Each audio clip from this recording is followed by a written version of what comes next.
বান্দরবানে পাহাড়ের ভাজে ভাজে সুবাস ছড়াচ্ছে পাকা আনারসের মিষ্টি গন্ধ। জেলার চিম্বুক, লাইমিপাড়া, ফারুকপাড়া, শৈলপ্রপাত সহ বিভিন্ন পাহাড়ে চাষ হচ্ছে নানান জাতের আনারস। ফলন ভালো হওয়ায় খুশি চাষিরা।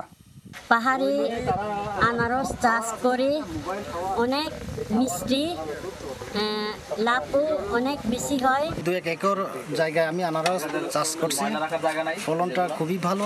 আমি নিজের বাগান থেকে কেটে এখানে সকালে নিয়ে আসছি বিক্রি করার জন্য, আর আমাদেরকে বাজারে যেতে হয় না বিক্রি করার জন্য, এখানে বসে বসে বিক্রি করতে পারি। ছোট হলে 100 টাকা, বড় হলে তো 150, 160 এরকম। আকারে বড় ও খেতে সুস্বাদু হওয়ায় সারা দেশে এর চাহিদা আছে বেশ। তাই তো পাহাড় থেকে আনারস সংগ্রহ করে দেশের বিভিন্ন প্রান্তে পাঠাচ্ছেন পাইকারি ব্যবসায়ীরা। বিশ্বমানের থার্মিক্স রড, সালাম স্টিল থার্মিক্স, দেশের একমাত্র থার্মিক্স রড। আনারসগুলো চট্টগ্রাম, কক্সবাজার, চিটাং, আমাদের সাতকানিয়া এলাকায় সব জায়গায় এই আনারসগুলো কি বিক্রি করা।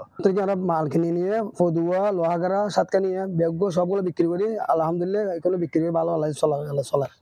পাহাড়ের আবহাওয়া আনারস চাষে বেশ উপযোগী, তাই প্রতি বছরই বাড়ছে এর উৎপাদন। ফলন আরও বাড়াতে সব ধরনের সহযোগিতার আশ্বাস কৃষি সম্প্রসারণ অধিদপ্তরের।